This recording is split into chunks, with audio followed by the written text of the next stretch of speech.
Vamos lá, galerinha. Aqui eu botei para vocês a pirâmide social aí de Atenas, tá? Como vocês sabem, as polis gregas, elas eram separadas, elas eram independentes. Então a gente vai ter uma organização social para Atenas e outra organização social para Esparta. A gente vai estudar essas duas porque elas são as principais cidades-estados gregas, tá? Então a gente vai ver que existem muitas características diferentes entre os atenienses e espartanos, seja na maneira de organização social quanto na organização política também, tá? Então olha só, a sociedade ateniense está aqui, ó, no topo da pirâmide você tem os eupátridas. Eupátridas, gente, essa galera aqui são os grandes proprietários de terra, são aqueles que têm as terras mais férteis, mais produtivas. Eles são a aristocracia, a elite dessa sociedade, tá? Os eupátridas, que significa bem-nascidos, tudo bem? Abaixo dos eupátridas você vai ter os jorgóis, tá? Essa galerinha aqui, gente, eles também são proprietários de terra, só que diferente dos eupátridas, eles são proprietários de terras, têm propriedades menores, eles têm as terras menos férteis, tá? Por isso que eles estão em segundo. Os dois grupos aqui, gente, são nascidos em Atenas, só que esses aqui são considerados bem-nascidos, possuem as melhores e maiores terras. Esse aqui, as menores e menos férteis, tá?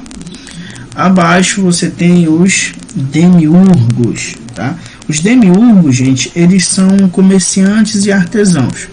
E aí, muito cuidado, tá? Porque aqui, ó, os metecos, eles são estrangeiros que trabalham como comerciantes e artesãos. Então significa que esses demiurgos são nascidos aqui em Atenas, porém eles não são proprietários de terra como os eupátridas e jorgóis, tá? Não esquece, eupátridas e jorgóis, eles são proprietários de terra. A diferença é que os eupátridas recebem as melhores e mais férteis terras. Os jorgóis já ficam com as menores e menos férteis. Os demiurgos nascem em Atenas, porém eles não são proprietários de terra. Então eles trabalham com comércio e com artesanato. Os metecos são estrangeiros que trabalham em Atenas também com comércio e com artesanato. Por último, a base da pirâmide, você vai ter os escravos. Gente, na Grécia Antiga você poderia conseguir escravos de duas formas. A primeira forma era através das guerras. Então, prisioneiros de guerras se tornavam escravos.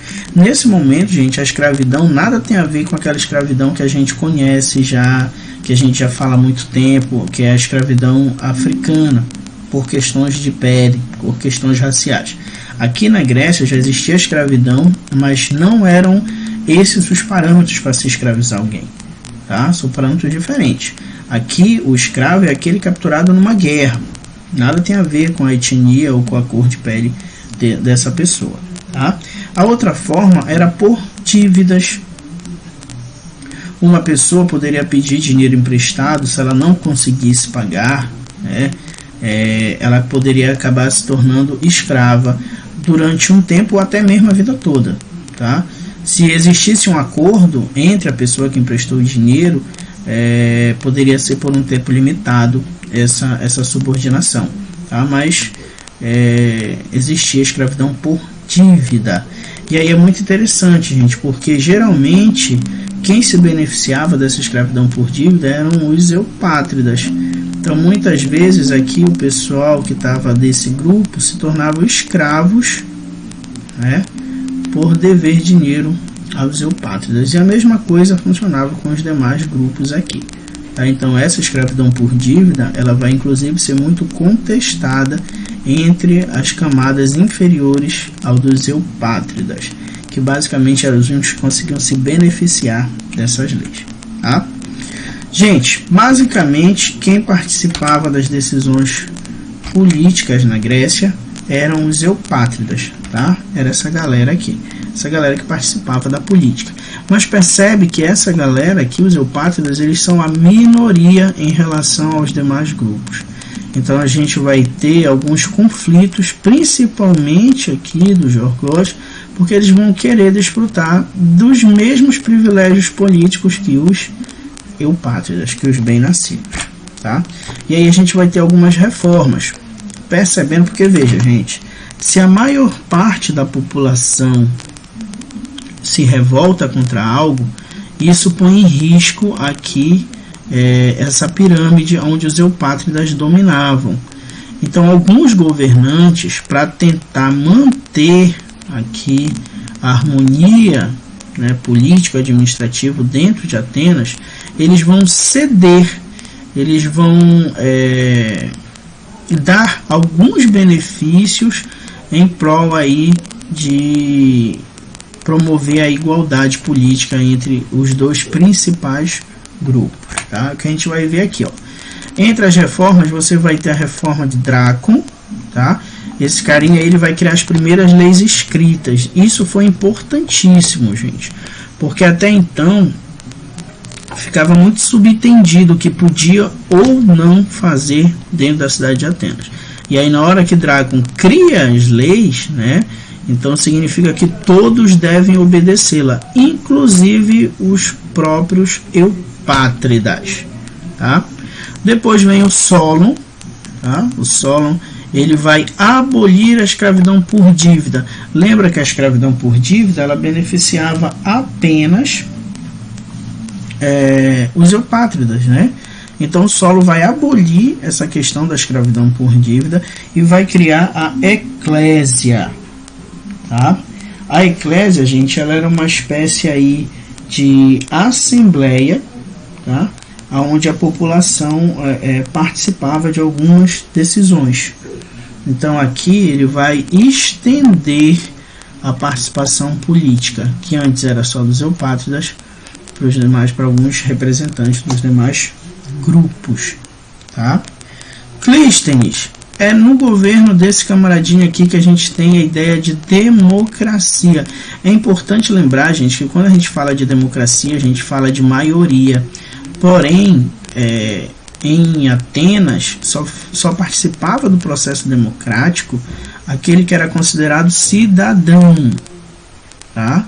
E como vocês perceberam, nem todos que habitavam Atenas eram considerados aí participantes da cidadania, tá? Então a gente tem uma democracia, porém a gente vai ter grupo de pessoas que vão estar excluídas dessa democracia, apesar de viverem, apesar de morar na cidade de Atenas, tá? O último que nós vamos falar hoje é o Péricles, tá? O governo de Péricles, gente, vai durar 30 anos. E é nesse período que ele vai ter um grande desenvolvimento em Atenas das artes, da filosofia e da própria ciência. Lembra a ideia de filosofia, a ideia de busca pela razão, busca pelo conhecimento, explicação de forma racional, o amor pela sabedoria. E esse amor pela sabedoria vai refletir na produção artística e na produção das ciências. O período de Péricles no governo de Atenas foi tão importante que para alguns historiadores é conhecido como a Era de Péricles, tá? Gente, vou deixar hoje para vocês aí um exercício do livro de vocês que está na página 58, tá? Você tem um texto nessa página. Esse texto vai falar sobre a democracia em Atenas, tá?